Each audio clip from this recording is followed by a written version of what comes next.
অবিবাহিত কাপল হোটেলে থাকলে পুলিশ কি ধরতে পারে? কি বলছে আইন? জানুন বিস্তারিত। প্রেমিক বা প্রেমিকার সঙ্গে একান্ত কিছু সময় কাটাতে চান, কিন্তু বাড়িতে বা পার্কে যেতে চান না।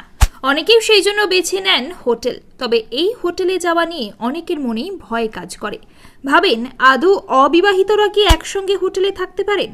শুধু অবিবাহিত হওয়ার কারণে পুলিশ কি তাদের গ্রেফতার করতে পারে? ভারতীয় আইন অনুযায়ী অবিবাহিত দম্পতি আইনত একসঙ্গে হোটেল রুম বুক করতে পারেন। ভারতে এমন কোনো আইন নেই যা অবিবাহিত দম্পতিদের হোটেলে থাকা নিষিদ্ধ বলেছে। ভারতীয় সংবিধান অনুসারে প্রতিটি প্রাপ্তবয়স্কের স্বাধীনভাবে জীবনযাপন করার অধিকার রয়েছে। যদি উভয় ব্যক্তির বয়স 18 বছরের বেশি হয় এবং পারস্পরিক সম্মতিতে হোটেলে থাকেন, তাহলে এটি আইনত বৈধ।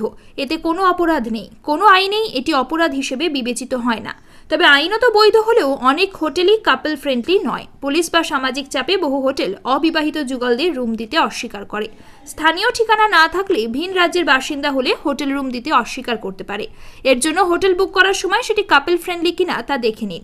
অনলাইনে বিভিন্ন হোটেল বুকিং সাইট যেমন ওয়ো, গোয়াইবিবো তে এই ফিল্টারের সুবিধা রয়েছে।